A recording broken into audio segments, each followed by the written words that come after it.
आज महाविकास आघाडीच्या नेत्यांनी मतदार यादीत घोळाबाबत व इतर अतिशय महत्त्वाच्या विषयावर जे आहे ते पत्रकार परिषद घेतली. त्याचबरोबर निवडणूक आयोगाच्या अधिकाऱ्यांसोबत चर्चा केली आणि या विषयावर चर्चा करण्यासाठी आपल्यासोबत माजी आमदार माधवराव पाटील किनळकर आहेत.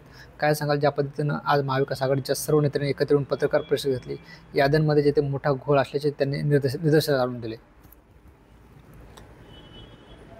एवढ्या स्थानिक स्वराज्य संस्थेच्या निवडणुका महाराष्ट्र राज्यामध्ये फार वर्षापासून प्रलंबित आहे. जवळपास 3-4 वर्ष झालं की स्थानिक स्वराज्य संस्थांच्यामध्ये प्रशासकीय कारभारच चालू आहे.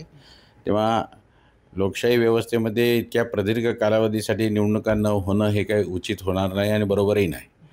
आता घ्यायचा निर्णय जर सुप्रीम कोर्टाने त्या ठिकाणी आदेश दिलेला असल्याच्या कारणानं त्या ठिकाणी घेणं हे आता अनिवार्य होऊन बसलेलं आहे, कोणाला, राज्य निवडणूक आयोगाला आणि त्याचबरोबर सरकारला देखील.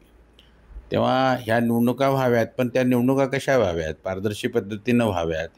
निवडणुकीमध्ये राज्य निवडणूक आयोगाची जबाबदारी या स्थानिक स्वराज्य संस्थेच्या निवडणुका ह्या निष्पक्षपणे, व्यवस्थित आणि अनबायास पद्धतीनं व्हावेत ही त्याची जबाबदारी आहे. ट्रान्सपरंट व्हावे ही त्याची घटनात्मक जबाबदारी त्या ठिकाणी आहे.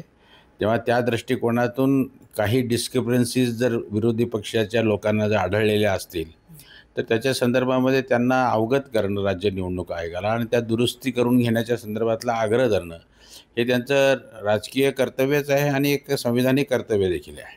आणि म्हणून म्हणून आघाडीच्या सगळ्या नेत्यांनी एकत्रितपणे येऊन की ह्या निवडणुका पारदर्शी पद्धतीने व्हाव्यात, व्यवस्थित व्हाव्यात, निष्पक्ष पद्धतीने व्हाव्यात, खुल्या वातावरणात व्हाव्यात, यासाठी म्हणून ते आग्रह धरत आहेत. सर, आपण जर बघितलं तर व्हीव्हीपॅट संदर्भात राज ठाकरेंनी निवडणूक आयोगाकडे मागणी केली की आता कोणत्याही निवडणुका नाहीत आणि जे आगामी काळात होणाऱ्या स्थानिक स्वराज्य संस्थेत निवडणूकसुद्धा व्हीव्हीपॅट मशीन वापरली गेली पाहिजे. एक गोष्ट निश्चितपणे अशी आहे की व्ही-व्ही-पी-ए-टी आपल्या ह्या निवडणुका पार पाडत असताना जेव्हापासून EVMच्या आधारावरती विधानसभा आणि लोकसभेच्या निवडणुका पार पाडायचं निवडणूक आयोगानं ठरवलं, केंद्रीय निवडणूक आयोगानं, ते साधारणतः 2004 पासून. सुरुवातीच्या काळामध्ये 2004, 2009 आणि त्याचबरोबर 14 या तिन्ही वेळेस निवडणुका ह्या फक्त EVM आणि बॅलेट पेपरच्या माध्यमातून घेतल्या गेलेल्या होत्या. पण जो काही अनुभव वरचेवर प्रत्येक निवडणुकीकडे आला त्यावेळेस तर EVMच्या वैधतेबद्दल किंवा आणि त्याचबरोबर त्याच्या काय म्हणतात त्याला पारदर्शितेबद्दल त्या ठिकाणी शंका अनेक जणांनी व्यक्त केलेल्या होत्या. त्याच्या अनुषंगानं 2001 हायकोर्टामध्ये सुद्धा त्या ठिकाणी केसेस झाल्या आणि त्याचबरोबर सुप्रीम कोर्टापर्यंत लोक त्या ठिकाणी गेल्याच्या नंतर सुप्रीम कोर्टाने 8 ऑक्टोबर 2013ला एक निकाल दिला की जोपर्यंत त्याच्यामध्ये व्ही-व्ही-पी-ए-टी हे इंट्रोड्यूस करणार नाही कशाच्याबरोबर कंट्रोल युनिट आणि त्याचबरोबर बॅलेट युनिटच्या बरोबर, तोपर्यंत लोकशाही व्यवस्थेचं खऱ्या अर्थानं ट्रान्सपरंट निवडणुका घेतल्या हे सिद्ध होणार नाही. आणि म्हणून त्यांनी ते अनिवार्यपणे व्ही-व्ही-पी-ए-टी त्याच्यामध्ये जोडण्याच्या संदर्भामधली भूमिका त्या ठिकाणी घेतली किंवा निर्देश दिले.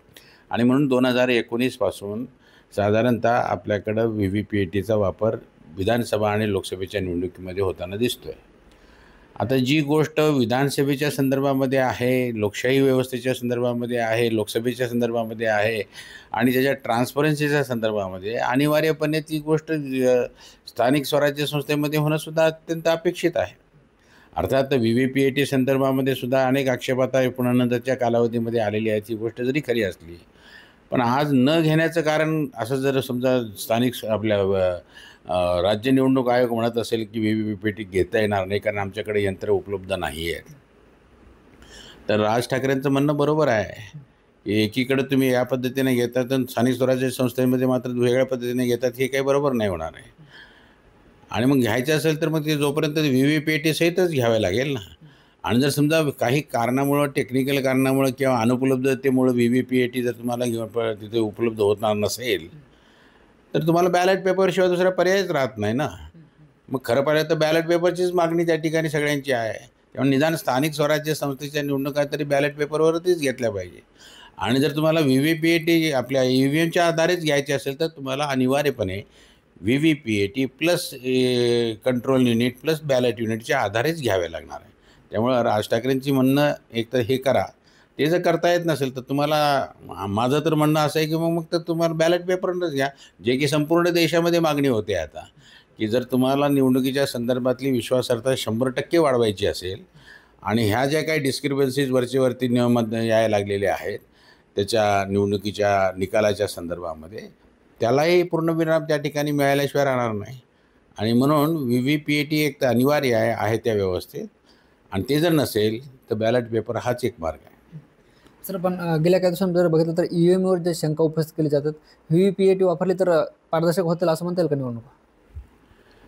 हे बघा, व्ही-व्ही-पी-ए-टी असो किंवा ई-व्ही-एम असो किंवा बॅलेट युनिट असो, या तिघांना कंबाईन मिळून त्या ठिकाणी आपण निवडणुका घेण्याची ती प्रणाली आपण इलेक्ट्रॉनिक प्रणाली आपण ॲक्सेप्ट केलेली आहे. त्याच्याबद्दल संपूर्ण देशामध्येच नाही तर जगभरामध्ये त्याच्या संदर्भामध्ये प्रश्नचिन्ह लागलेली आहेत. आता ही गोष्ट अलाहिदा किंवा वेगळी गोष्ट आहे की in spite of all these arguments and election commission of India is not accepting that they are the fraudable or the elections cannot, म्हणजे व्यवस्थितपणे पारदर्शकपणे घेतल्या जाऊ शकत नाहीत, हे म्हणणं ते काही मान्य करत नाही. तेव्हा त्यांच्यामध्ये ते हे योग्यच आहे आणि त्याच्यामध्ये कुठल्याही प्रकारचा फ्रॉड होत नाही असं त्यांचं म्हणणं आहे. पण ही गोष्ट खरी आहे की अनेक टेक्नॉलॉजिकल एक्सपर्ट्सनी त्याच्या संदर्भामध्ये शंका उपस्थित केलेल्या आहेत, व्हॅलिड आर्ग्युमेंटसह त्या ठिकाणी केलेले आहेत. आणि संपूर्णतः देशाचं जर आजचं वातावरण बघितलं तर ह्या पद्धतीने घेतलेल्या निवडणुकीच्या बद्दलची विश्वासार्हता आता जवळपास संपुष्टात आलेली आहे, असं अनेक राजकीय पक्षांचं, सत्ताधारी पक्ष सोडून बाकीच्या पक्षांचं म्हणणं झालेलं आहे. तेव्हा एकतर कायदासुद्धा असाच सांगतो आपल्याला की अनिवार्यपणे निवडणुका ह्या बॅलेट पेपरवरच होतील.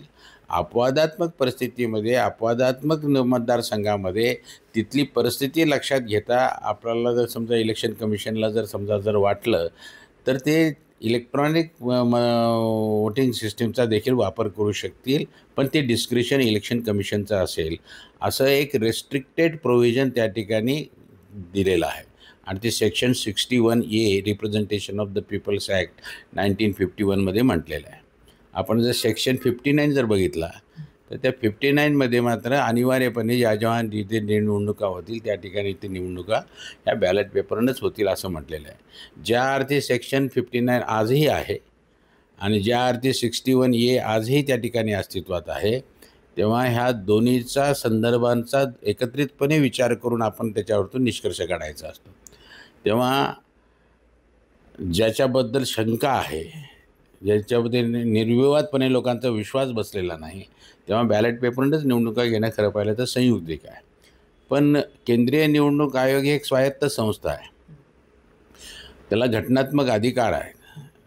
आता त्यांनी जर ठरवलंच असेल की EVMच्याद्वारेच घेतला पाहिजे आताच्या ह्याच्यात, तर मग ते व्ही-व्ही-पी-ए-टी वापरणं हे अत्यंत अनिवार्य आहे. आता स्थानिक स्वराज्य संस्थेच्या निवडणुका ज्या की खरं पाहिलं तर राज्य निवडणूक आयोग घेत असतं, पण राज्य निवडणूक आयोग हे केंद्रीय निवडणूक आयोगाच्या मार्गदर्शनाखालीच चालत असतं, त्यांच्याच सल्ल्यानुसार त्या ठिकाणी चालत असतं, त्यांच्याच आधिपत्याखाली ते या निवडणुका घेतल्या जात असतात. फक्त त्या राज्यामध्ये त्यांची स्वायत्ता त्या ठिकाणी असते. तेव्हा त्यांनीसुद्धा त्याच पद्धतीने घेतल्या पाहिजेत. ते घेता येत नसतील तर मग त्यांनी बॅलेट पेपरनंच घेतल्या पाहिजेत, असा त्याचा त्या ठिकाणी अर्थ निघतो आहे. त्याच्यामुळं हे म्हणणं की विरोधी पक्षांचं, एक तर पारदर्शी पद्धतीने घ्या, सगळ्याचा विश्वास बसेल अशा पद्धतीने घ्या, व्हॅलिड अशा प्रकारचे वोटर लिस्ट त्या ठिकाणी असली पाहिजे. आता वोटर लिस्टमध्ये सुद्धा डिस्क्रिपन्सीज आलेल्या आहेत.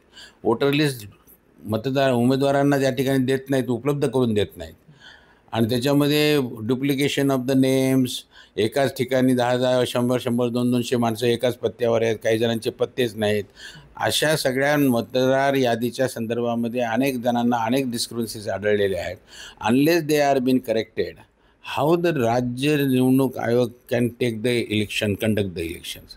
त्याच्यामुळं ही त्या ट्रान्सपरन्सीनं आणि विश्वास बसेल अशा पद्धतीनं आणि निष्पक्ष पद्धतीनं निवडणूक आयोगाने निवडणुका घेणं हे त्याचं कर्तव्य आहे. आणि ते जर त्याची पूर्वतयारी झाली नसेल, त्यांचं म्हणणंच आहे की विरोधी पक्षांचं की हे सगळं तयार व्हा, सगळी तुमची तयारी झाल्यानंतर नंतरच निवडणुका घ्या, तोपर्यंत तुम्ही त्याला पोस्टपोन करा. आणि जर आताच घ्यायच्या तर तुमच्या सगळ्या योग्य तयारी निश्चित करण्याची जबाबदारी इलेक्शन कमिशनची आहे, राज्य निवडणूक आयोगाची आहे. त्यामुळे विरोधी पक्षाचं किंवा आघाडीच्या सगळ्या नेत्यांचं म्हणणं हे योग्य आहे. सर, अगर या संदर्भात न्यायालयाचा आदेश सुद्धा होता की 2019 पासून प्रत्येक निवडणुकीत व्हीव्हीपीएटी वापरली पाहिजे. मग जर निवडणूक आयोग म्हणत असेल की आमच्याकडे पुरेसं साहित्य नाही आहे किंवा मशीन नाहीत, तर हे न्यायालयाच्या आदेशाचं आव्हान आहे. हे बघा, सुप्रीम कोर्टाचा हा निर्णय मी तारखेसहित सांगतोय तुम्हाला, 8 ऑक्टोबर 2013चा आहे आणि तो केंद्रीय निवडणूक आयोगानं दिलेला तो आदेश आहे. राज्य निवडणूक आयोगाची स्थापना आपल्या महाराष्ट्र राज्यामध्ये 1994ला झालेली असेल किंवा राज्य निवडणूक आयोगाची संविधानिक उपलब्धी 73व्या आणि 74व्या घटना दुरुस्तीच्याद्वारे सगळ्या राज्यामध्ये त्या ठिकाणी उपलब्धता करून देण्यात आलेली आहे आणि त्या राज्यामध्ये त्यांच्या अनुषंगानं त्या ठिकाणी झालेली आपल्या राज्यामध्ये 1994 पासून राज्य निवडणूक आयोग अस्तित्वात आलेला आहे. आता राज्य निवडणूक आयोगाच्या कडेवरती जबाबदारी आहे ते जिल्हा परिषद, पंचायत समिती किंवा ग्रामीण भागातल्या असलेल्या निवडणुका त्या ठिकाणी घेणं आणि त्याचबरोबर नगरपालिका, नगरपंचायत, महानगरपालिकेच्या घेणं ह्याही सुद्धा निवडणुका त्या ठिकाणी आहेत. तर त्या 273 आणि मला वाटतं 243 आणि 243 मला वाटते 2 सबसेक्शन्स आहेत, त्याच्या अंतर्गत ह्या ठिकाणी हा अधिकार दिलेला आहे. तेव्हा ही जबाबदारी त्यांची आहे. जी गोष्ट केंद्रीय निवडणूक आयोगाला सुप्रीम कोर्टाची लागू पडते तीच गोष्ट राज्य निवडणूक आयोगाला सुद्धा लागू पडते. त्यामुळं सुप्रीम कोर्टानं आदेश दिला आहे की लोकशाहीच्या संवर्धनासाठी आणि संरक्षणासाठी आणि ती टू द मार्क असावी यासाठी म्हणून व्हीव्हीपीएटी इंट्रोड्यूस करण्यात आलेली आहे आणि ती त्यानं मॅन्डेटरी केलेलं आहे. आता ती मॅन्डेटरी असताना ती मॅन्डेटरी तुमच्या राज्य शासनाला सुद्धा त्या अनुपलब्धता असेल किंवा उपलब्ध होत नसतील तर तो त्यांचा कन्सर्न आहे आणि ते जर उपलब्ध होणारच नसेल तर मग तुम्हाला बॅलेट पेपरवर घ्यायला काय अडचण आहे? इतका अट्टहास कशासाठी आहे? घ्यायचं असेल तर पूर्ण त्या तिन्ही युनिटच्या आधारावर घ्यावं लागेल. बॅलेट पेपर, EVMच्या म्हणजे कंट्रोल युनिट प्लस व्हीव्हीपीएटी. ते जर तुमच्याकडे कुठल्या कारणामुळे उपलब्ध नसेल तर you have got always open section 59 still alive तुमच्या representation of the people's act 1951मध्ये. त्याच्या आधारावरती तुम्ही बॅलेट पेपरवरती घ्या जर वेळेतच घ्यायचं असेल. पण ते करत असताना बॅलेट पेपरवर सुद्धा करत असताना निवडणूक आयोगाची ती जबाबदारी आहे की तुमची वोटर लिस्ट व्हॅलिड असली पाहिजे, योग्य असली पाहिजे, प्रमाणित असली पाहिजे आणि ती लोकांना बघण्यासाठी किंवा त्यांना त्यांच्या माहितीस्तवर उपलब्धही असली पाहिजे. हे जर तुम्ही करणार नसाल तर तुम्ही निवडणुका घेणार कशा? त्याची व्हॅलिडिटी आणि सँक्टिटी काय राहणार आहे? त्याच्यामुळे लोकशाहीचे खऱ्या अर्थानं संरक्षण करण्याची जबाबदारी तुमची आहे, म्हणजे राज्य निवडणूक आयोगाची आणि केंद्रीय निवडणूक आयोगाची ती त्यांनी पार पाडलीच पाहिजे. सर, या संदर्भात आपण न्यायालयीन प्रक्रियेत सुद्धा गेला होता. तुम्ही होता, सुब्रमण्य स्वामी होते. नेमका तो काय संदर्भ होता EVM संदर्भात? नाही, तो फार जुना विषय आहे. जेव्हापासून इलेक्ट्रॉनिक वोटिंग मशीन हे प्रचलित आली किंवा निवडणूक आयोगानं ते सगळ्याच विधानसभा क्षेत्रात आणि लोकसभेच्या निवडणुकीमध्ये वापरायचं ठरवलं होतं, तेव्हापासून आलेल्या अनुभवाच्या जोरावरती अनेक राजकीय पक्षांनी, अनेक नेत्यांनी, अनेक ॲक्टिव्हिस्टनी त्या ठिकाणी त्याच्या संदर्भामध्ये आक्षेप नोंदवलेले आहेत की त्याच्यामध्ये हेराफेरी होऊ शकते, एकाची मतं दुसऱ्याकडे दाखवली जाऊ शकतात आणि टोटल इलेक्शन्सच त्या ठिकाणी मॅनेज्ड होऊ शकतात किंवा त्याला रिग होऊ शकतात. असे आक्षेप वेळोवेळी प्रत्येक निवडणुकीगणिक तुम्ही ऐकलेले आहेत, आम्ही ऐकलेले आहेत आणि सगळेच त्या ठिकाणी ऐकतात. वेळोवेळी कोर्टामध्ये सुद्धा त्या ठिकाणी लोक गेलेले आहेत. त्यातलेच 1-2 महत्त्वाचे जे निर्णय लागलेले होते ते होते दिल्ली हायकोर्टाचा एक निर्णय होता. त्या निर्णयाच्यामध्ये दिल्ली हायकोर्टाने सुद्धा ह्याच्या संदर्भामध्ये एक प्रकारचं काय म्हणतात त्याला, मला आठवतं आहे चांगलं की 17 जानेवारी 2012चा तो दिल्ली हायकोर्टाचा निकाल आहे.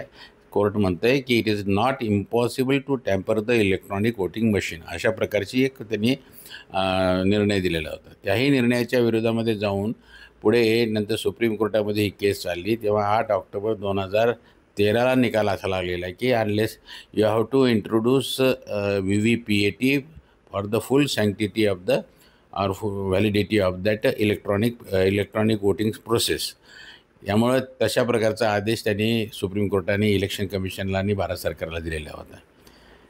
तरीही पण नंतरच्या त्याचा आदेशाचं पालन झाल्यानंतरसुद्धा त्याच्याबद्दल अनेक जणांना आजही शंका त्या ठिकाणी आहेत. अनेक मागच्या लोकसभेच्या निवडणुकीच्या संदर्भामध्ये आहे, हरियाणा विधानसभेच्या निवडणुकीच्या संदर्भात आहेत, महाराष्ट्राच्या निवडणुकीच्या संदर्भामध्ये अशाच प्रकारच्या ज्या गोष्टी त्याच्या EVMच्या द्वारे घेतल्या गेलेल्या निवडणुकीच्या निकालाच्या संदर्भामध्ये आक्षेप आहेत. कारण वातावरण वेगळं आहे आणि निवडणुकीचे निकाल वेगळे लागत आहेत. त्याच्यामध्ये अशा संदर्भामध्ये आजही लोकांच्या मनाचं पूर्णपणे समाधान झालेलं नाही. त्यामुळे एकंदरीत ह्या निवडणूक ज्या पद्धतीनं कंडक्ट केल्या जात आहे त्याच्यावर शंका त्या ठिकाणी जरूर आहेत. याचा विचार खरं पाहिलं तर सुप्रीम कोर्टाने पुन्हा एकदा करणं गरजेचं आहे आणि निवडणूक आयोगाने सुद्धा करणं गरजेचं आहे. Otherwise without the sanctity and the purity of the process of the election जर ती आणि लोकांच्या मनात ती शंकाच राहणार असेल तर द होल डेमोक्रेटिक प्रोसेसलाच काही त्या ठिकाणी आणि गव्हर्नन्सला काही अर्थ राहत नाही. आणि म्हणून हा एक विश्वासाचा प्रश्न आहे. तो एकदाचा कायमचा त्या ठिकाणी संपुष्टात आणला पाहिजे. आणि ही सगळ्यात मोठी जबाबदारी जर कोणाची असेल तर ती स्वायत्त संस्था असलेल्या इलेक्शन कमिशनची आहे. त्यांनी त्याच्यावरती लवकरात लवकर कॉल घेणं गरजेचं आहे. आणि लोकभावना लोकसंवेदना ह्या त्या ठिकाणी त्यांनी निश्चितपणे बघितल्या पाहिजे, घेतल्या पाहिजे आणि खात्री पटवून दिली पाहिजे पूर्णत्वानं त्यांच्यानी आलेल्या सगळ्या शंकाच्या संदर्भामध्ये. तोपर्यंत लोकांचा लोकशाहीवरती विश्वास राहणार नाही. निश्चित आपण बघतोय हे होते राष्ट्रवादी शरदचंद्र पवार पक्षाचे ज्येष्ठ नेते आणि माजी मंत्री माधवराव पाटील किनळकर, ज्यांनी व्हीव्हीपॅट मशीन संदर्भात आपल्याशी सविस्तर संवाद साधला. ज्ञानेश्वर लोंढे, TV9 मराठी, नांदेड.